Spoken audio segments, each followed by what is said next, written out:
இந்த 75 வருஷம் கொண்டாடுறேன்னு சொல்லி பல ஆயிரம் கோடிகளை செலவு பண்ணி மத்திய மாநில அரசு எல்லாம் சுதந்திர தினத்தன்னைக்கு குடியரசு தினத்தன்னைக்கெல்லாம் மிகப்பெரிய ஏற்பாடு பண்ணாங்க.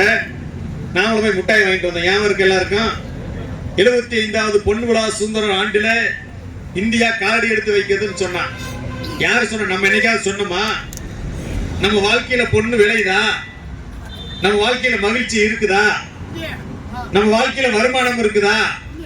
இந்த நாடு எதுக்காக சுதந்திரம் அடைஞ்சதுன்னா அரசியல்வாதிகள் கொள்ளையடிப்பதற்காக சுதந்திரம் அடைஞ்சிருக்கு. அதிகாரிகள் கருப்பு பணத்தை பதுக்கி வைப்பதற்காக சுதந்திரம் கிடைச்சிருக்கு. விவசாயிகள் வாழ்வதற்கு சுதந்திரம் கிடைச்சதா? விவசாயிகள் தான் இந்த நாட்டோட அடிமையா வச்சிருக்காங்க. என்னவா வச்சிருக்காங்க நம்மள? சரி, அரசு ஊழியர் வேலை பார்க்கிற சம்பளம் வாங்குறாங்கல்ல, அரசியல்வாதி எம்எல்ஏ எம்பி இருக்கிற 1000 கோடி சொத்து சேர்க்கிறாங்கல்ல, சாப்பாடு இல்லாம யாராச்சும் உயிர் வாழ முடியுமா?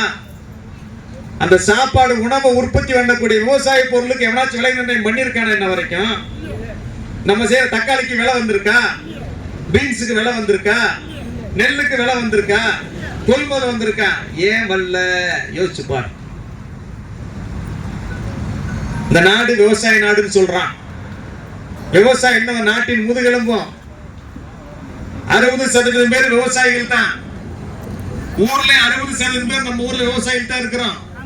சப்படி பூரா விவசாயி தான், ஒசூர் பூரா விவசாயி தான், தமிழ்நாடு பூரா விவசாயி தான். ஆனா நம்ம சொல்றது என்னைக்காவது ஒண்ணு நடந்திருக்கா? நடந்திருக்கா? ஏன் நடக்கல?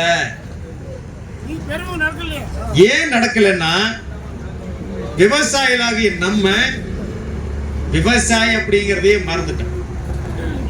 விவசாயிகளே விவசாயி அப்படிங்கறத மறந்துட்டு நம்ம போய் ADMK, DMK, BJP, Congress, communist கட்சி இப்படிதான் ஊர்ல நிக்கிறோம். இதுல இங்க வந்திருக்கிற இத்தனை பேர் வந்திருக்கீங்களே இன்னைக்கு, இதுல எத்தனை பேர்த்து ஊர்ல விவசாய சங்க கொடி இருக்கு? எத்தனை பேர்த்து ஊர்ல விவசாய சங்க போர்டு இருக்கு? ஒரே ஒரு ஆட்டோ டிரைவர் இருந்தா 4 போர்டு இருக்கு.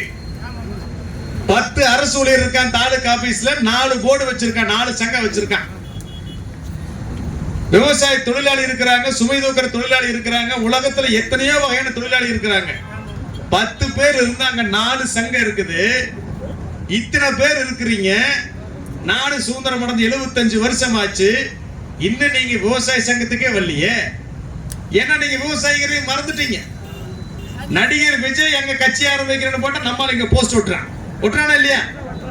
இப்படிதான் நீங்க எம்ஜிஆர் கூட்டுனீங்க, காமராஜர் கூட்டுனீங்க, கருணாநிதி கூட்டுனீங்க, ஜெயலலிதாவை கூட்டுனீங்க. இனி விஜய் கூட்டுறதுக்கு ரெடியா இருக்கிறீங்க.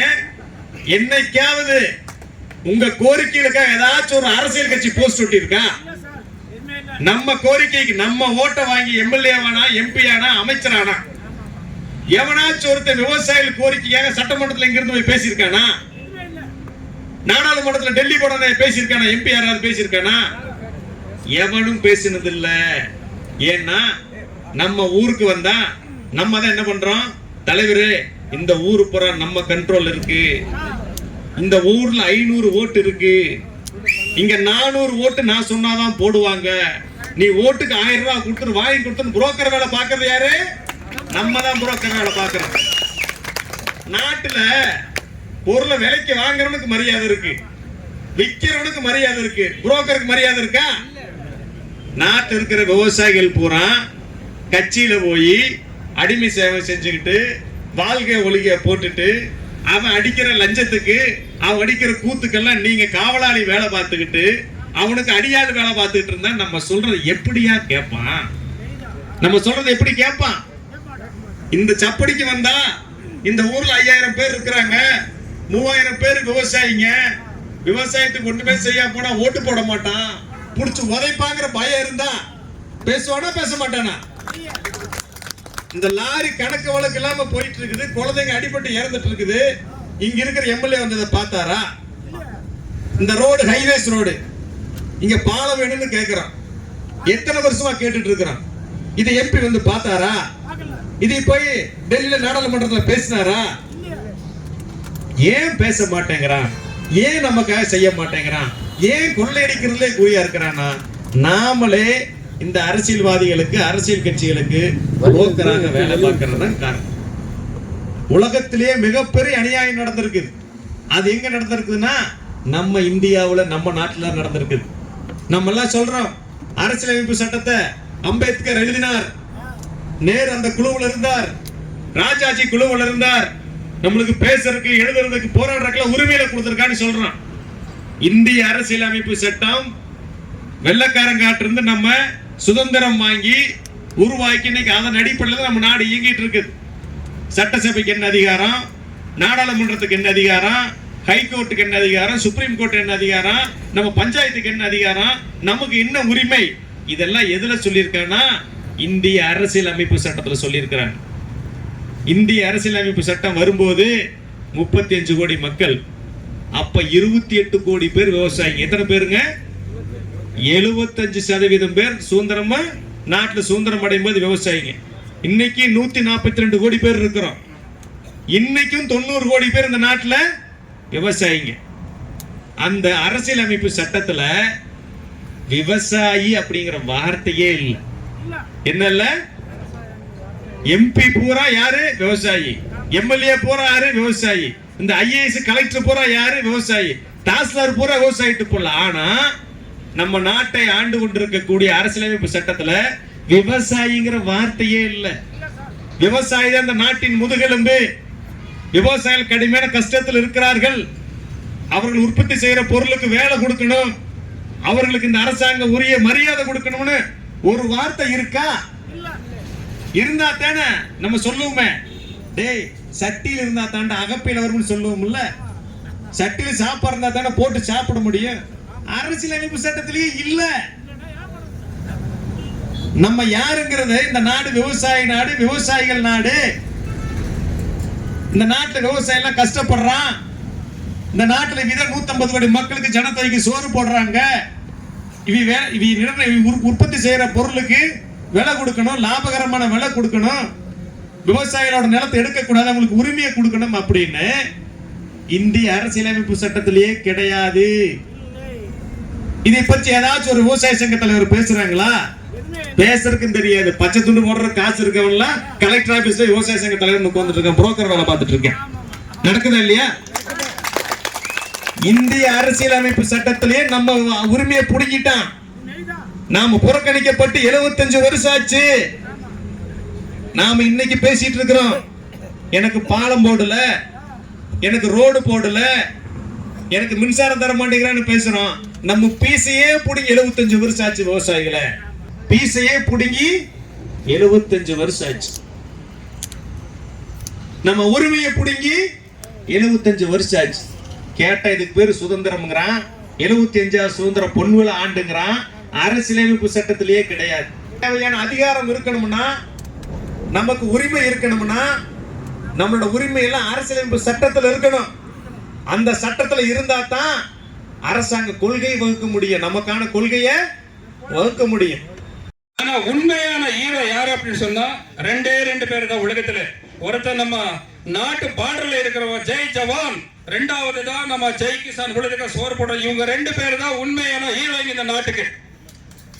அரசியல்வாதிங்க, அவங்க பிரதமர் ஆகட்டும், நம்ம மாண்புமிகு தமிழக முதல்வர் ஆகட்டும், யாரே வந்தாலுமே நாம சேர்ல இறங்கி நாம விளைச்சா நம்ம நிலத்துல எடுத்திருந்த காய்கறிகள் மற்றும் சோறு தான் சாப்பிடுவாரே தவிர அவளுடைய அரசியல் எதுவுமே அவங்க வளர்த்துறது இல்லை. அதே போல நாம கொடுக்கறது, எனக்கு 5 லட்சம் சம்பளம், எனக்கு 10 லட்சம் சம்பளம், எனக்கு 20 லட்சம் சம்பளம், நீ 20 லட்சம் நீ 500 ரூபாய் லோட்டை சாப்பிட மாட்டேன். ஆனா நாம நிலத்துல போட்ட இந்த அரிசி தான் நீ சாப்பிடுவேன். முதல்ல இது புரிஞ்சுக்கணும். இதுல நம்ம அரசியல்ல இருக்கிறவங்க ஆகட்டும், நம்ம அரசு அலுவலகங்களை வேலை செஞ்சு பண்ணிக்கிறதாகட்டும், எல்லாருமே விவசாய குடும்பத்திலே போயிருக்கிறவங்க தான். ஆனா அந்த இடத்துக்கு போன பிறகு நாம விவசாயி என்றதே மறந்துடுறாரு. ஏதோ ஒரு 10% எங்க அப்பா எங்களவே கஷ்டப்பட்டு வளர்த்த மாதிரி இந்த விவசாயிங்க இப்படி இருக்கிற அப்படின்னு சொல்றாங்களே தவிர வேற எந்த ஒரு இதுவுமே நமக்கு யாராவது புரிஞ்சுக்காவங்களே யாருமே இல்லை. இதே போன்ற இப்ப நம்மளுடைய இப்ப நேற்று நடந்த நிதி ஆண்டுல நம்ம கிருஷ்ணகிரி மாவட்ட சம்பந்தமாக எதுவுமே அறிக்கை இல்லை. விவசாயிகளை ஏமாற்று கொண்டு வருவதற்காக சில நிபந்தனைகளை கொடுத்து சில கோரிக்கைகள் நாங்க விட்டு இருக்கிறோங்க அப்படி சொல்றாங்க. நாம வந்து 10 ஆண்டுகளை கோரிக்கை வச்சிருக்கக்கூடிய நம்மளுடைய மேற்கு மாவட்டத்தில் சாமந்தி மலரை கேட்டோம். அது 2021 நிதி ஆண்டுல இருந்து அதுக்கு முன்னாடி வந்து டேரா பூ போட்ட ஒரு ஏக்கராக்கு 10,000 ரூபாய் வந்து மானியமா இந்த செடி எடுத்துட்டு கூலி கொடுத்துட்டு இருந்தாரு. 2வது சம்பங்கி பூவுக்கு, 3வது வந்து ரோஸ் கொடுத்துட்டு இருந்தார். இந்த மேற்கு மாவட்டத்தில் வந்து ரோசா சிட்டி அப்படின்னு சொல்லி மாநகராட்சி ஓசூர் வந்து உலகத்திலேயே புகழ்பெற்ற ஒரு மாநகரமா இப்போ வாழ்ந்து கொண்டிருக்கிறது. இதுல எந்த மாற்றமும் கிடையாது. ஆனா அந்த ரோசா மலருக்கு இப்ப என்ன நடக்குது அப்படின்னு சொன்னா, கிருஷ்ணகிரி மாவட்டம் ரொம்ப வளர்ச்சியில இருக்குது. இதுக்கு வந்து பசுமை வீடு, அதாவது கிரீன் ஹவுஸ் இனிமேல் வந்து கம்மி பண்ணணும், கிருஷ்ணகிரி மாவட்டத்துக்கு எதுவுமே கொடுக்க கூடாது அப்படி ஒரு நோக்கத்துல சில பேர் பேசி கொண்டிருக்காங்கன்னா அது நாம் இங்கே சொல்லுவோம், அது வேற இடத்துல நடந்திருக்கு. இது வந்து உண்மைதான். இந்த நிதி ஆண்டுக்கு முன்னாடி நடந்த விஷயம் நமக்கு சில பேர் சொன்ன கருத்து தான் இது. இப்படி இருக்கும்போது ஓட்டு மட்டும் நம்ம சட்டமன்ற உறுப்பினர்களுக்கு நாடாளுமன்ற உறுப்பினர்களுக்கு தேவை. ஆனா நம்மளுடைய கஷ்டங்கள் மட்டும் அவருக்கு வேண்டாம். ஒரு சட்டமன்ற உறுப்பினர் நம்ம ஏரியா ஓட்டு வாங்கினவர் நாடாளுமன்றத்தில் அவருடைய சட்டமன்றத்தில் போய் நம்ம பகுதியில் இருக்க ஒரு பிரச்சனைகள் எதுவுமே பேசவில்லை. ஏதோ போயிருக்கா போறாரு உட்கார் இருந்து வெளியில வர இதே தான். இந்த மாதிரி இருக்கும்போது நம்ம கோயில் முன்னாடி போய் இது குறியாடு கூட்டிட்டு போய் தலை மண்டை மேல தண்ணி போட இப்படியே ஆடுது. அதே மாதிரி தான் நம்ம சட்டமன்ற உறுப்பினர்கள் சட்டமன்றத்தில் பேசிட்டு தான் வந்திருக்கிறோம். இது மாதிரி ஆட்டிட்டு வந்தாரே தவிர நம்ம கோரிக்கைகள் யாருமே வெளியில கொண்டு வரல. இந்த காற்று பண்ணியை சுட்டு கொள்ளுங்க அப்படின்னு சொல்லும் போது இந்த காற்று பண்ணி வந்து பல நிபந்தனைகளை கொடுத்து வச்சிருக்கிறாரு. ஏன்னா இதுதான் அடுத்த 27வது சட்டமன்றத்தில் வந்து சென்சஸ் கணக்கெடுத்து இந்த காட்டு பண்ணிகள் நம்ம அரசாங்கக்காரங்க வந்து இதுதான் ஓட்டு போட்டு இதுக்கு கூப்பிட்டு போய் சட்டமன்றத்தில் உட்கார வைக்குது. நமக்குமே தேவையில்லை. இப்படி இருக்கும்போது ஒவ்வொரு பிரச்சனையும் ஒவ்வொரு நாளுமே நம்ம விவசாயிங்க எந்த ஏரியால பாரு அங்கே ஆர்ப்பாட்டம், இங்கே ஆர்ப்பாட்டம், இது ஆர்ப்பாட்டம், சலுகைகள் மட்டும் வரும். ஆனா வெளியில வர்றது ஒண்ணுமே கிடையாது. பேச்சுவார்த்தை நடந்துட்டு பேச்சுவார்த்தை தான் போயிட்டு இருக்க தவிர நம்மளுடைய விவசாயிகள் வேதனை என்ன, நம்மளுடைய கஷ்டங்கள் என்னன்றது இந்த ஏசி ரூம்ல உட்காந்து தெரியாது. இதுக்குதான் நம்ம முன்னோடிகள் எல்லாமே வந்து அரை உடம்புக்கு துணி போட்டு மகாத்மா காந்தி உலகமே சுத்தினார். ஆனா இப்ப இருக்கக்கூடிய ஒரு அரசியல்வாதி ஆகட்டும், ஒரு அரசு ஊழியர் ஆகட்டும் என்ன பண்ண ஏசி ரூம், ஏன் உங்க பாவம் செஞ்ச தண்ணி இந்த பூமி மேல வந்து அபவித்திரம் ஆயிடுது அப்படி சொல்லுங்க அவங்க ஏசி.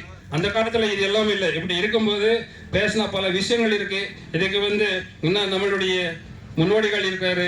இதே போல ஒவ்வொரு ஆளுக்கும் ஒரு இது இருக்கும் பேசணும் அப்படின்னு சொல்லி இதுக்கு வந்து இந்த வாய்ப்பு கொடுத்த அனைவருக்கும் நான் நன்றி தெரிவித்துக் கொள்கிறேன். நன்றி, வணக்கம். இதுக்கு அப்படின்னு சொல்லி ஒவ்வொரு ஆளுமே வந்து சொல்லலாம். ஒவ்வொரு ஆளுக்கு வந்து 2 நிமிஷம் டைம். எல்லாருமே பேசலாம். உங்க ஏரியாவிலேயே என்ன பிரச்சனை இருக்கு சொல்லலாம் தைரியமா. பாதுகாப்பு சங்கத்தின் மாநில நிறுவனர் ஐயா ஈசன் முருகேசன் அவரை பற்றி ஒரு சிறு கருத்து உரைத்து பிறகு நான் பேசுகிறேன். இன்னைக்கு எல்லாருமே அரசியல் கட்சியில வந்து ஓட்டு வாங்கி 5 வருஷத்துக்கு அவங்களுடைய 5 தலைமுறைக்கு சொத்து சேர்க்கணும்ன்ற இந்த காலகட்டத்துல இந்த விவசாய மக்களுக்காக தன்னுடைய சொந்த வழக்கறிஞர் வேலையை கூட விட்டுட்டு உங்களுக்காக தொண்டாற்ற வந்திருக்கிறார். மக்கள் நீங்கள் இதெல்லாம் புரிந்து கொண்டு உண்மையான தொண்டு யார் நமக்கு செய்யறாங்களோ அவங்க பின்னாடி வர்றத நீங்கெல்லாம் நான் விரும்பி கேட்டுக்கொள்கிறேன். நம்ம கிட்ட பணத்தை ஓட்டு வாங்கிட்டு ஓட்டு வாங்கின பின்னாடி நாட்டை வைக்கிற கூட்டத்துக்கிட்ட தான் நம்ம பின்னாடி போறமே ஒழிய நமக்காக போராடும் மக்களிடம் ஏன் நீங்க வர்றதில்ல? உங்களை வீடு வீடு டோர் கூப்பிட்டுமா? இன்னைக்கு என்ன நிலைமையில இருக்காங்க? 45,686 ஏரி இருந்துச்சு நம்ம தமிழ்நாட்டுல. இன்னைக்கு 1000க்கு உட்பட்டு ஏறி இருக்கு. எங்க போச்சு அதெல்லாம்? நம்ம கிட்ட ஒரு கேள்வியே கிடையாது. எப்ப பார்த்தாலும் தலையாட்டு பொம்மையா தான் இருக்குமே ஒழிய நாம கேள்வி கேட்கிற ஆள் இல்ல. நமக்காக கேள்வி கேட்கறதுக்கு ஒருத்தர் வந்திருக்காரு. அப்பதான் இந்த கூட்டத்தை பார்த்துதான் இந்த நாடு பயப்படும். எத்தனை பேர்கிட்ட எவ்வளவு ஓட்டு இருக்கு, யார் பின்னாடி எவ்வளவு ஓட்டு இருக்குன்னு தான் இன்னைக்கு அரசியல்வாதிகள் வந்து கணக்கிடுறாங்க.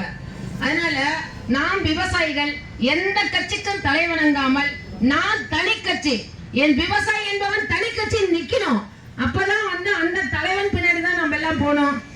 மற்றும் வந்து நமது மாநில பொதுச் செயலர் முத்து விஸ்வநாதன் அவர்கள் தன்னுடைய வயதை கூட பாராமல் நமக்கு, அதே போல நமது மாநில தலைவர் சண்முகம் சுந்தரம் அவர்களுக்கும் தன்னுடைய குடும்ப நலம் பாராமல் நம் குடும்பம் நன்றாக இருக்க வேண்டும் என்று அயராது உழைக்கும் அவர்களுக்கும் மற்றும் மாநில மாவட்ட நிர்வாகிகள் அனைவருக்கும் முதற்கண் வணக்கத்தை தெரிவித்துக் கொண்டு கிருஷ்ணகிரி மாவட்டத்தில் நாம இன்னைக்கு நிறைய போராட வேண்டியது நிறைய இருக்கு. நீர்நிலை ஆதாரங்கள் எல்லாம் அழிக்கப்பட்டு வந்தது. கோடை மழை, இன்னைக்கு மழை பூராமே மண்ணோடு மண்ணா இருக்கு. இந்த மழை போச்சுன்னா அந்த மேல இருக்கிற மழை வராது. அது இல்லாம சிப்காட்டுக்கு அதிகமான இடம் எடுத்திருக்கிறது நம்மளுடைய ஒசூர் பகுதியில தான். அது கிருஷ்ணகிரி மாவட்டத்தில் அதிகமா இருக்கு. தற்சமயம் வந்து உதனப்பள்ளியில உங்களுக்கு எல்லாம் தெரியும், உங்களுடைய ஆதரவோடு அந்த 5000 ஏக்கரை நம்ம வந்து எடுக்கக்கூடாதுன்னு போராடினோம். அரசாங்கம் வந்து மேல் பார்வையில சொல்லாம உள் வேலை செஞ்சு இன்னும் 3 சிப்காட்டுக்கு இங்க வந்து முன்மொழிஞ்சிருக்காங்க. அது மட்டும் இல்ல 2000 ஏக்கர்ல விமானம் நிலையம் அமைக்கிறாங்க. ரிங் ரோடு, அவுட் ரோடு, அப்புறம் வந்து 8 வழிச்சாலை, 4 வழிச்சாலை, இத்தனை சாலைக்கு ஒரு பக்கம் போயிடுச்சு, பூங்காங்களுக்கு ஒரு பக்கம் போயிடுச்சு, ஐடிக்கு ஒரு பக்கம் போச்சு. அப்படி எங்கதான் நம்ம போய் வாழ்றது? நம்மளும் இந்த இந்திக்காரன் வந்துட்டா நீங்க எல்லாம் சொல்லி சுத்துறீங்கல்ல, அதே மாதிரிதான் மூட்டையை தூக்கிட்டு இந்த நிலத்தெல்லாம் விட்டுட்டு நீங்களும் அகதியா தான் போக போறீங்க. அதனாலதான் நீங்க ஒவ்வொருவரும் இன்னைக்கு மீட்டிங் முடிஞ்ச உடனே உங்க பக்கத்துல இருக்கிற ஒவ்வொரு விவசாயிகிட்டையும் போய் நமக்காக போராட ஒரு தலைவன் இருக்கிறான், அந்த கூட்டத்துல நாமளே இணைஞ்சு போராடணும்ட்டு நீங்க எல்லாம் மனசு வைக்கணும்.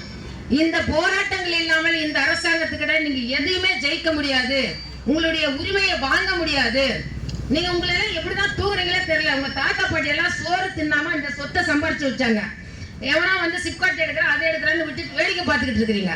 எங்க போச்சு அந்த உணர்வு? நமக்காக நம் முன்னோர்கள் சேர்த்து வச்ச சொத்தை அதை எப்படி விட்டு கொடுக்குற? இன்னைக்கு சாலைக்கு, அவுட் ரோடுக்கு, நைஸ் ரோடுக்கு எல்லாம் எடுத்தாங்க. ஆனா அந்த விவசாயிகளுக்கு உரிய இழப்பீடு தொகை வரல.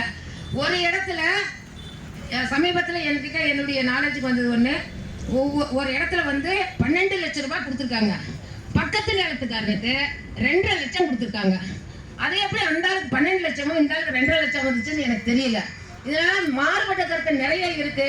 விவசாயிகள் தயவு செய்து ஒன்று கூடி உங்களுடைய, அதே மாதிரி நாம காடு பகுதி சேர்ந்தவங்க எவ்வளோ கடன்பட்டு உடம்பட்டு ஓட்டி உரமிட்டு விவசாயம் செய்யும் போது ராத்திரியில நாம தூங்கும் போது விவசாயத்தை அழிச்சிட்டு போகுது.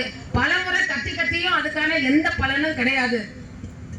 ஒரு ஊர்ல, எங்க ஊர் பக்கம் நினைக்கிறேன், எங்க அம்மா வீட்டு பக்கம், அந்த ஊர்ல ஏறக்குறைய 152 குரங்கு.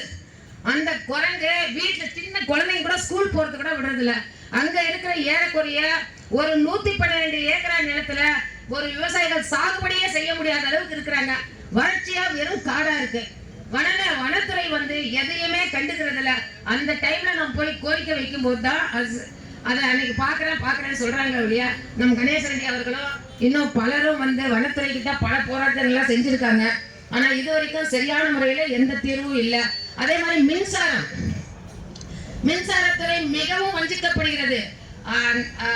தலைவர் வந்து மீண்டும் ஒரு கூட்டத்தை அமைச்சு மின்சாரத்துறை முறையில மிகப்பெரிய ஒரு போராட்டத்தை அறிவிக்க வேண்டும்.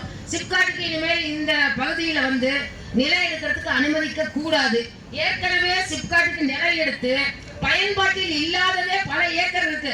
அது என்னாச்சு? அரசாங்கம் அதெல்லாம் ஏன் கண்டுக்கல? மீண்டும் ஏன் இந்த விவசாயம் மேல இந்த மாதிரி ஒரு காழ்ப்புணர்ச்சி வச்சு இங்க இருக்கிற நிலத்தை புடுங்குறாங்க? அதை பத்தி ஒண்ணுமே தெரியல. அதே மாதிரி இந்த எனக்கு தெரியல 2016 இங்க நான் சர்வேல வேலை செய்யும் போது அன்னையிலிருந்து பல விபத்துகள் நடந்திருக்கு. ஆனா மக்கள் உயிரை ஒரு தூசா நினைச்சிட்டு இருக்கிறாங்க. இதுக்கான ஒரு முன்னேற்பாடு இதுவரைக்கும் அவங்க முன்மொழி எடுக்கவே இல்லை. அதனால நாம எல்லாம் வந்து கட்டாயமே, நீங்க எல்லாம் எப்படி தூங்குறீங்கன்னு தெரியல, உங்களுக்காக தலைவர் தூங்காம இருக்காங்க. ஆலோசனை கூட்டத்திற்கு தலைமை பொறுப்பேற்றிருக்கிற பொறுப்பாளர்களே, இவ்வளவு சிறப்பான கூட்டத்தை ஏற்பாடு செய்த கிருஷ்ணகிரி மாவட்டமா இல்லை சிப்காட் மாவட்டம்னு சொல்கிறதா? ஏன்னா எல்லா மாவட்டத்திலையும் 2 சிப்காட்டு தான் இருக்குது அதிகமாக.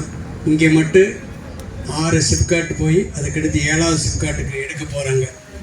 ஏன் அரசாங்கத்துக்கு ஒரு ஓர வஞ்சனைன்னு தெரியல.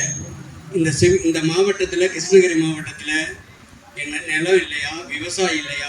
விவசாயம் இருக்காங்க. மலர் சாகுபடியில் சிறந்த மாவட்டம், அடுத்தது காய்கறியில் சிறந்த மாவட்டம். இப்படிப்பட்ட மாவட்டத்தில் நிலம் எடுக்கிறது எவ்வளவு தீமையான செயல். அந்த செயலையெல்லாம் சுட்டிக்காட்டி அன்புக்குரிய கணேச ரெட்டி அவர்களே, செயலாளர் அன்புக்குரிய சீனிவாசன் அவர்களே, கிழக்கு மாவட்டத்தினுடைய செயலாளர் அன்புக்குரிய சுப்பிரமணிய அவர்களே, இந்த அரசாங்கம் என்னவெல்லாம் செய்கிறது என்பதை தெளிவாக எடுத்து கூறிய மாநில மகளிர் அணி தலைவி அன்புக்குரிய சகோதரி முத்துலட்சுமி அவர்களே, மாநிலத்தினுடைய துணைத் தலைவி அன்புக்குரிய நாகராணி அவர்களே, இந்த மாவட்டத்தினுடைய மத்திய மாவட்டம், மேற்கு மாவட்டம், கிழக்கு மாவட்டம் ஆகிய மாவட்டங்களுடைய ஒன்றிய பொறுப்பாளர்களே, தமிழக விவசாயிகள் சங்கத்திலிருந்து வருகை இருந்திருக்கக்கூடிய அன்புக்குரிய சகோதர சகோதரிகளே, எல்லா கூட்டத்தில் இப்போ சமீபத்தில் பார்த்தீங்கன்னா டங்ஸ்டன்கிற ஒரு போராட்டம், அந்த போராட்டத்தில் மகளிர் தான் முக்கியமாக பங்கு வகித்தாங்க. பெருந்திரளான கூட்டத்தோடு வந்து மதுரையை முற்றுகையிட்ட பின்னால் தான் அந்த டங்ஸ்டன் திட்டம் மத்திய அரசு ரத்து செஞ்சுது. அதே மாதிரி இந்த கூட்டத்திற்கு பெருந்திரளாக வருகை தந்திருக்கக்கூடிய அன்புக்குரிய சகோதரிகளை அத்தனை பேருக்கும் வணக்கத்தை சொல்லி, போராடாத எதுவுமே அரசாங்கம் கொடுக்கறதில்ல. தேர்தல் காலம் வந்தால் பச்சை துண்டை போடுறாங்க, அதுக்கு பின்னாடி நம்மளுக்கு பச்சை துரோகத்தை செய்கிறாங்க. என்ன காரணம்னு கேட்டிங்கன்னா, அன்புக்குரிய இப்போ தமிழகத்தினுடைய முதலமைச்சராக இருக்கக்கூடிய மு.க. ஸ்டாலின் அவர்கள் தேர்தலுக்கு முன்னாடி தேர்தல் பரப்புரை வந்தாங்க. மேற்கு மண்டலத்தில் பெருந்துறையில் வந்து சொன்னாங்க. என்ன சொன்னாங்கன்னா, நாங்கள் விவசாயிகளுடைய நிலத்தை விவசாயிகளுடைய அனுமதி இல்லாத ஒரு சென்ட் நிலத்தை கூட எடுக்க மாட்டேன்னு சொன்னாங்க. அதுக்கு பின்னாடி எல்லா மாவட்டத்திலையும் நிலம் எடுக்கிற பணி நடக்குது. சொன்னது கிட்டத்தட்ட 83 கோரிக்கை சொன்னாங்க. விவசாயிகளுடைய கோரிக்கை மட்டும் 83 தேர்தல் வாக்குறுதியில் கூட சொன்னாங்க. அதில் ஒன்றை கூட நிறைவேற்றன்னு சொல்லியிருக்காங்க. நேற்று நிதிநிலை அறிக்கை வேளாண்மை துறைக்கு நாங்கள் வந்தால் தனி அறிக்கை கொடுக்குன்னு சொன்னாங்க. தனி அறிக்கை தான் இருக்குது, அறிக்கையில் எதுவுமே இல்லை. வெறும் பேப்பர் விளம்பரத்துக்கு தான் இந்த அரசு நடந்துட்டு இருக்க ஒழிய விவசாயிகளுக்கு இதுவரை எதுவுமே செய்யலை. மத்தியில் ஆளுகிற அரசும் அப்படித்தான். கிட்டத்தட்ட ஓராண்டு காலமாக பஞ்சாபில் பெரிய போராட்டம் நடத்திட்டு இருக்காங்க விவசாயி. எல்லாரும் விவசாயி அங்கே குடும்பத்தோடு போய் போராட்டம் நடத்தினாங்க. அதுக்கு எந்த விளைவுமே இல்லை. சில ஆண்டுகளுக்கு முன்பு 3 கடுமையான வேளாண் சட்டங்களை கொண்டு வரக்கூடாது 372 நாட்கள் தொடர்ந்து அறவழியிலே போராடினாங்க. போராட்டத்தின் போது பலவிதமான பொய் வதந்திகளை பரப்புனாங்க. இதெல்லாம் காங்கிரஸ் கட்சிக்காரன் நடத்துகிறான், வேற நாடுகள் சொல்லி கொடுத்து நடத்துன்னு சொன்னாங்க. ஆனால் எதையும் காதில் வாங்கி கொள்ளாமல் 372 நாட்கள் அறவழியில் போராடித்தான் இந்திய வரலாற்றிலேயே ஒரு நாடாளுமன்றம் கொண்டு வந்த சட்டத்தை திரும்ப வாங்க வைத்தது விவசாயிகள் தான் முடிந்தது. அரசியல் கட்சிகளால முடியல, ஆனால் விவசாயிகள் சாதிச்சாங்க. எப்படி ஒற்றுமை, அந்த ஒற்றுமை உணர்வு இந்த மாவட்டத்தில் இருக்கிற அத்தனை பேருக்கும் வர வேண்டும். நீங்கள் ஒரு நல்ல முடிவு எடுக்கணும். ஒவ்வொரு கிராமத்திற்கும் சென்று எல்லோரிடமும் சொல்லி எல்லோரையும் இந்த சங்கத்தில் இணையுங்கள். இந்த சங்கம் எந்த அரசியல் கட்சியோடும் சார்புடையதல்ல, சாதி சமயத்திற்கு அப்பாற்பட்டது. எங்களுடைய நோக்கம் விவசாயிகளுடைய வாழ்வாதாரத்தை, விவசாயிகளுடைய உரிமையை மீட்டெடுக்க வேண்டும் என்ற ஒரே நோக்கத்தோடு தான் செயல்படுகிறோம். எந்த பிரதிபலனையும் நாங்கள் எதிர்பார்க்கவில்லை. உங்களுடைய ஒற்றுமை தான் எங்களுக்கு பலம். யானையின் நம்பிக்கை எது? ஆணைக்கு பலன் கொடுக்கிறது எது? தும்பிக்கை. நீங்க கொடுக்க வேண்டியது நம்பிக்கை. அந்த எங்களுடைய நம்பிக்கை நீங்கள் அனைவரும் ஒன்றுபட்டு சேர்ந்து வந்தவையானால் இங்க சிப்காட்டு வராது, எதுவுமே வராது. ஒரு போராட்டம், டங்ஸ்டன் போராட்டமாட்ட இத்தனை மகளிர், எல்லா மகளிரும் ஒன்று சேர்ந்து கிருஷ்ணகிரி மாவட்ட ஆட்சித்தலைவருடைய அலுவலகத்தை முற்றுகையிட்டால் சிப்காட்டு வருமா? வராது. தென்பண்ணை ஆற்றில் எங்க இருக்குது? பெங்களூர்ல இருந்து கழிவு தண்ணி, அவன் கழிவு தண்ணியை கொண்டு வர்றா, சுத்தம் பண்ணி கூட கொடுக்கறதில்ல. அங்கதான் வருதுன்னு போனா இங்க இருக்கிற பல சிப்காட்டு அந்த தண்ணி கலந்துட்டா அந்த தண்ணியை குடிச்சு நான் வாழ முடியுமா? இனி மேலும் சிப்காட் வந்ததுன்னா கிருஷ்ணகிரி மாவட்டத்தில் நீங்கள் வாழ்க்கை நடத்த முடியாது, காய்கறி விளைவிக்க முடியாது, மலர் சாகுபடி செய்ய முடியாது. அதையெல்லாம் மனதிலே கொண்டு எல்லோரும் ஒன்று சேர்ந்து எல்லா இடத்துலையும் உறுப்பினர்களை சேர்த்து நம்முடைய வாழ்வாதாரத்தை முன்னேற்றுவதற்கு எல்லோரும் ஒன்றுபட்டு நிற்க வேணும். உனக்கு வந்தா என்ன, எனக்கு வந்தா என்ன, எங்கேயோ சிப்காட் வந்துடுச்சு, நமக்கு என்ன நிற்கக்கூடாது. மேற்கடிக்கிற காற்று கிழக்க எவ்வளவு நேரத்தில் வரும்? மேற்க தீ பற்றினா அது கிழக்க வராதா, வடக்க பற்றிட்டா வராதா? அதனால எல்லோரும் விவசாயிகளாக ஒன்றிணைய வேண்டும். அப்படி ஒருங்கிணைந்தால்தான் நல்ல முடிவு நமக்கு ஏற்படும். அதுக்காகத்தான் இன்னைக்கு திருவண்ணாமலை மாவட்டத்திலிருந்து அன்புக்குரிய அக்கறை தெண்டவாணி அவங்க வந்திருக்காங்க, செஞ்சி ரமேஷ் வந்திருக்காங்க, திருவண்ணாமலை தருமபுரியிலேருந்து பழனி இப்போ வந்திருக்காங்க. எதுக்காக வந்திருக்காங்க? நாம் எல்லாம் ஒன்று சேர்ந்து எல்லாரும் ஓங்கி குரல் கொடுக்கணும். தங்கம் செய்யாததை கூட இந்த சங்கங்கள் செய்யும் என்பதை மனதிலே கொண்டு நாம் எல்லோரும் ஒன்றுபட்டு நின்று நம்முடைய கோரிக்கைகளை வென்றெடுக்க வேண்டும். 7 முத்தான கோரிக்கைகளை கொடுத்துருக்கீங்க. சாலை விபத்து, அதே மாதிரி இங்கே இருக்கிற தரிசு நிலத்தில் பட்டா கேட்டிருக்கீங்க. அதையெல்லாம் கொடுக்கணும்னா நாம் ஒன்றுபட்டு நிற்கணும். நாம் ஒரு பெரிய போராட்டத்தை நடத்தி தலைமை பொறியாளரிடம் அவர்களிடம் மனு கொடுத்ததன் விளைவுதான் 30,000 தட்கல் திட்ட விவசாயிகளுக்கு பலன் கிடைச்சது. அடுத்து நாம போராட்டம் பண்ணி நிச்சயமா 10,000, 25,000, 50,000 அப்படி கட்டியிருக்கிற விவசாயிகளுக்கும் அதே மாதிரி இலவச திட்டம் உரிமை மின்சாரத்தையும் பெறுவதற்கு நாம் அனைவரும் ஒன்றுபட்டு நிற்கணும். அந்த அடிப்படையில் தொழில் என்பதை போல 1000 சங்கங்கள் இந்த தமிழ்நாட்டிலே இருந்தாலும் விவசாயிகளுக்காக விவசாயிகளை பாதுகாக்க வேண்டும் என்பதற்காகவே தன் சங்கத்தினுடைய பெயரே தமிழக விவசாயிகள் பாதுகாப்பு சங்கம் என்று வைத்திருப்பார் நம்முடைய தலைவர் அவர்கள். இதே போலதான் நாங்களும் ஒரு 10 பேர் சேர்ந்து உத்தரப்பள்ளியில போராடிட்டு இருந்தோம். தலைவர் யாருன்னு எங்களுக்கு தெரியாது, இப்படி ஒரு சங்கம் இருக்குன்னே கூட எங்களுக்கு தெரியாது. உண்மை அது. திருப்பூர்ல இருந்து எங்களுடைய உத்தரப்பள்ளி சிப்காட்டுடைய போராட்டம் அவர்களுடைய செவிக்கு சென்றவுடனே நான் வருகிறேன், விவசாயிகளுக்காக உங்களோடு நான் கை கோர்க்கிறேன் என்று சொல்லி திருப்பூரில் இருந்தே ஒரு மிகப்பெரிய போராட்டத்தை உத்தரப்பள்ளியில ஏற்படுத்தி கொடுத்த தலைவர் நம்முடைய ஈசன் முருகசாமி தலைவர் அவர்கள். அதற்கு உறுதுணையாக முத்துலட்சுமி அம்மா, கணேஷ் ரெட்டி அவர்கள், இன்னும் எத்தனையோ விவசாயிகள் எங்களுக்கு முழு ஆதரவை கொடுத்து 3034 ஏக்கர்ல இருந்து 1144 ஏக்கராக குறைத்து தங்களுடைய விவசாய நிலங்களை கிட்டத்தட்ட 2000 நிலங்களை மீட்டு கொடுத்துள்ள பெரும் பங்கு தலைவர் அவர்களுக்கு உண்டு என்பதை நான் இந்த நேரத்தில் தெரிவித்துள்ளோம்.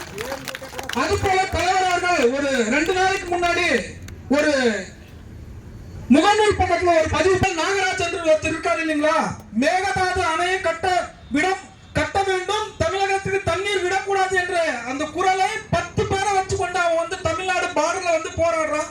நம்ம இத்தனை பேர் இருக்கோம், அவன் யாரு நம்மளுக்கு சொல்றது? தலைவர் அவர்கள் அந்த போராட்டத்தை முன்னெடுத்த வேண்டும். ஒசூரில் நாம் அனைவரும் சென்று தமிழ்நாடுக்கு கிடைக்க வேண்டிய தண்ணீரை தலைவர் சொல்வது போல யாரந்த வட்டால் நாகராஜ் 10 பேரை வச்சிருக்க நம்ம 1000 பேர் பக்கத்துல இருக்கோங்க. நம்மளுக்கு தர வேண்டிய தண்ணீரை நம்ம பாதுகாக்க வேண்டும். அது போல எத்தனையோ போராட்டங்கள் இந்த கிருஷ்ணகிரி மாவட்டத்தில் தமிழ்நாடு விவசாயிகள் சங்கம் தொடர்ந்து நடத்தி கொண்டு வருகின்றது. அந்த அனைத்து போராட்டங்களிலும் போராட்டத்துக்காக மட்டும்தான் இந்த விவசாயிகள் பாதுகாப்பு சங்கம் இருக்குன்னு தயவு செய்து நினைச்சுக்காதீங்க. நாம இன்னைக்கு போராடினாதான் போராட்டமே இல்லாத ஒரு விவசாயிகளை நம்ம அடுத்த தலைமுறைக்கு தர வேண்டும் என்ற ஒற்றை குறிக்கோளோடு தலைவர் அவர்கள் போராடி கொண்டிருக்கிறார்கள். அது போலதான் அங்கங்கு கிளைகள் அமைத்து சங்கங்கள் வைத்து உறுப்பினர்களை சேர்த்து ஒரு பெரும் இயக்கமாக தமிழகத்தில் எத்தனையோ மாவட்டங்களில் அனைத்து மாவட்டங்களும் எனக்கு தெரிஞ்சு செய்து கொண்டு வருகிறார்கள். நானும் இதே மாதிரி வேலூர் மாவட்டத்திற்கு சென்று அங்க இருக்கக்கூடிய மண்டல பொறியாளர்களை சந்தித்து விவசாயிகளுக்கு 25,000 ரூபாய் இந்த உரிமை மின்சாரம் சொன்ன இல்லையா, அந்த உரிமை மின்சாரம் வழங்கப்பட வேண்டும் என்று நாங்களும் அவரோடு சென்று மண்டல வாரியாக மனு கொடுத்தோம். மாவட்ட ஆட்சியர்களும் பலதரப்பட்ட போராட்டங்களை நடத்திருந்தோம். அவருடைய தலைவர் நம்மளுக்கு முன்னாடி பேசுற சொன்னாரு, எப்ப கூப்பிட்டாலும் எப்படி கூப்பிட்டாலும் வந்துருவாங்க. இன்னொரு விஷயம், யாரு கூப்பிட்டாலும் தலைவர் வருவான். நான் கூப்பிட்ட தலைவர் வருவார். நான் யாருன்னே தெரியாது, நான் எடுத்து போன் பண்ணுவேன். அவன் மறுபடியும் கூப்பிட்டு என்ன பிரச்சனை இருந்தாலும் நான் வரலனாலும் மாவட்டத்தில் இருக்கிற நிர்வாகிகள் வருவாங்க, உங்களோட இருப்பாங்க என்று சொல்லி விவசாயிகள் அனைவரும் ஒன்று சேர்ந்து இந்த சிப்காட் மாவட்டம் சொன்னார் இல்லையா, சிறப்பா சொன்னார். சிப்காட் மாவட்டம் எதுக்குங்க இந்த சிப்காட் மாவட்டம்? யாரை வைக்கிறதுக்காக இந்த சிப்காட்? எத்தனையோ ஏக்கங்களை நிலங்களை அழிச்சு விட்டு எல்லாம் வேலை செஞ்சு மத்திய சாப்பாடுக்கு யார் தருவா சொல்லுங்க? 6 மணி நேரம் 8 மணி நேரம் உழைக்கிறோம், உழைச்சிட்டு என்ன போறோம்? சாப்பாடு சாப்பிடறதுக்கு தான் போறோம். அந்த சாப்பாடை வழங்கக்கூடிய விவசாயிகளுடைய நிலங்களை பிடிவு கொண்டு நான் வேலை வாய்ப்பு தருகிறேன், அவருக்கு வருமானத்தை தருகிறேன் என்று வருமானத்தையும் சம்பளத்தையும் வச்சு சாப்பிட முடியுமா? ஆகவே விவசாயிகள் அனைவரும் ஒன்று சேர்ந்து இது போன்று நிறைய உறுப்பினர்களை தமிழக விவசாயிகள் பாதுகாப்பு சங்கத்திலே சேர்த்து நம்முடைய தேவைகளை நமக்கு நாமே நம்மளுடைய தேவைகளை நிவர்த்தி செய்யக்கூடிய ஒரு சூழலுக்கு நம்முடைய சங்கத்தை எடுத்து செல்ல வேண்டும் என்று அன்போடு கேட்டுக்கொண்டு வாய்ப்பளித்ததற்கு நன்றி கூறி விடைபெறுகிறேன். நன்றி, வணக்கம். விவசாயிகள் பாதுகாப்பு சங்கத்தின் சார்பில் இன்று கிருஷ்ணகிரி மாவட்டம் சப்படியில பெயர் பலகை திறப்பு விழாவும் சங்கத்தினுடைய ஆலோசனை கூட்டம் நடைபெற்றது. இந்த ஆலோசனை கூட்டத்துல இந்த பகுதியில சப்படியில NH-44ல ஒரு மேம்பாலம் அமைக்க வேண்டும்ங்கிற கோரிக்கைக்காகவும், கிருஷ்ணகிரி மாவட்டத்துல இதுவரை 7 சிப்காட்டை தமிழக அரசு செயல்படுத்தியுள்ளது. இனிமேல் கொண்டு இங்க சிப்காட் திட்டமே கொண்டு வரக்கூடாது என்பதை வலியுறுத்தியும், தென்பெண்ணை ஆற்றுல தொடர்ச்சியாக கர்நாடகாவிலிருந்து கழிவு நீரும் ரசாயன நீருமாக வந்து கொண்டிருக்கிறது. இதனால் இங்கே விவசாயம் கடுமையாக பாதிக்கப்பட்டிருக்கிறது. எனவே தென்பெண்ணை ஆற்றில மழை நீர் மட்டுமே வருகிற வகையில அந்த கழிவுகளை எல்லாம் சுத்திகரிப்பு செய்ய வேண்டும் என்கிற கோரிக்கையோடும், இரண்டாவது இந்த பகுதியில் இருக்கக்கூடிய 4-5 கிறிஸ்டர் கல்குவாரிகள் என்ன 24 மணி நேரமும் இந்த சப்படி ஊருக்குள்ள மக்கள் வசிக்க முடியாத அளவுக்கு, பள்ளிக்கூடத்து குழந்தைகள் பள்ளிக்கு செல்ல முடியாத அளவுக்கு தொடர்ச்சியா வாகனங்கள் ஒரு நாளைக்கு 400-500 லாரிகள் வர்றதால கடுமையான சுற்றுச்சூழல் மாசு, காற்று மாசு ஏற்படுகிறது. எனவே அதை தடை செய்ய கோரியும், சூளகிரி தாலுகாவில் உள்ள அனைத்து மக்களுக்கும், மக்கள் எந்தெந்த நிலத்தை வச்சிட்டு இருக்காங்களோ அவங்களுக்கெல்லாம் தமிழ்நாடு அரசினுடைய தற்போது பட்டா வழங்கும் திட்டத்தின் கீழே பட்டா வழங்க வேண்டும் என்பதையும், அப்புறம் விவசாயிகளுக்காக இன்னைக்கு தமிழ்நாடு முழுவதும் விவசாயிகள் உரிமை மின்சாரம் கேட்டு 6 லட்சத்திற்கு மேற்பட்ட விவசாயிகள் காத்துக் கொண்டிருக்கிறார்கள். கிருஷ்ணகிரி மாவட்டத்தில் தான் அதிக விவசாயிகள் இங்கே காத்துக் கொண்டிருக்கிறார்கள். 10,000 ரூபாய் திட்டம், 25,000 ரூபாய் திட்டம், 50,000 ரூபாய் திட்டம், இது எல்லா திட்டங்களிலும் பதிவு செய்யப்பட்டிருக்கிற விவசாயிகளுக்கும், சாதாரண வரிசையில் பதிவு செய்யப்பட்டிருக்கிற விவசாயிகளுக்கும் எல்லாருக்கும் உடனடியாக தமிழ்நாடு அரசு உரிமை மின்சார இணைப்புகளை வழங்க வேண்டும்.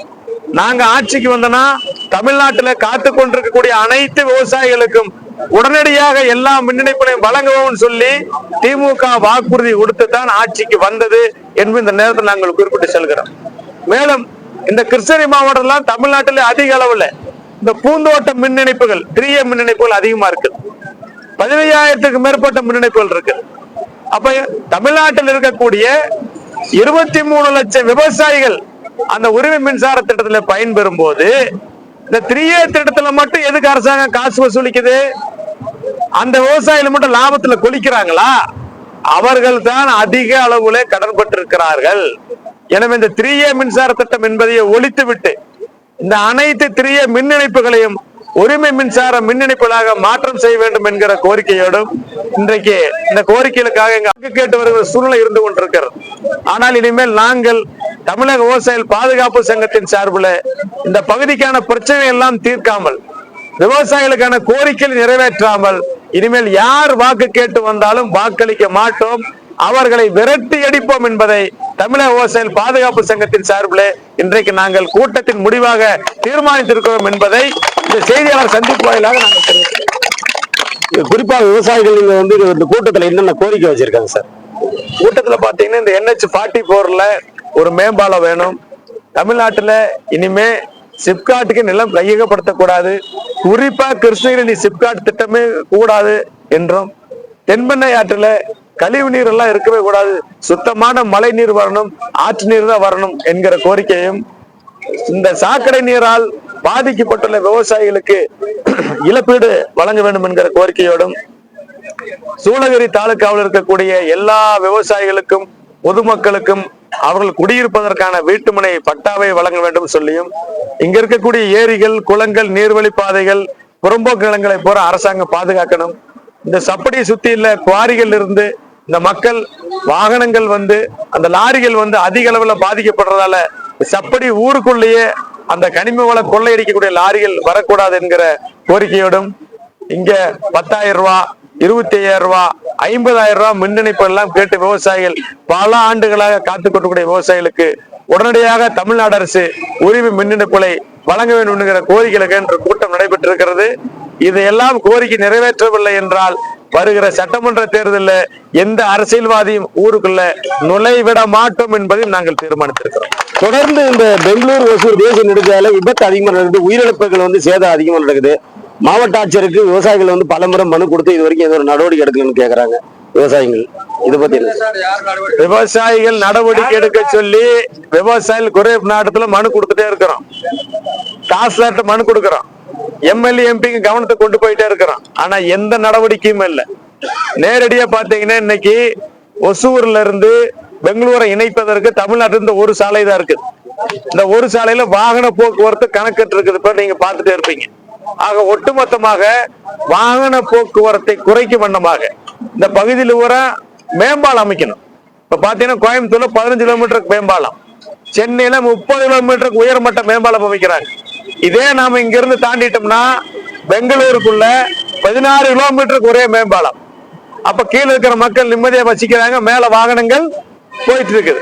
அதே மாதிரி ஒசூர் கர்நாடக எல்லையிலிருந்து இங்க இருக்கிற கிருஷ்ணகிரி வரைக்கும் ஒரு உயர்மட்ட மேம்பால திட்டத்தை தமிழ்நாடு அரசு அமல்படுத்தி போக்குவரத்து சிக்கலுக்கு தீர்வு காண வேண்டும் நாங்கள் வலியுறுத்துகிறோம். மனமார்ந்த நன்றிகளை நாங்கள் தெரிவித்துக் கொள்கிறோம். தமிழக விவசாயிகள் பாதுகாப்பு சென்றோம். ஒன்றுபடுவோம், வெற்றி பெறுவோம். ஒன்றுபடுவோம், வெற்றி பெறுவோம். வாழ்க தமிழக விவசாயிகள்.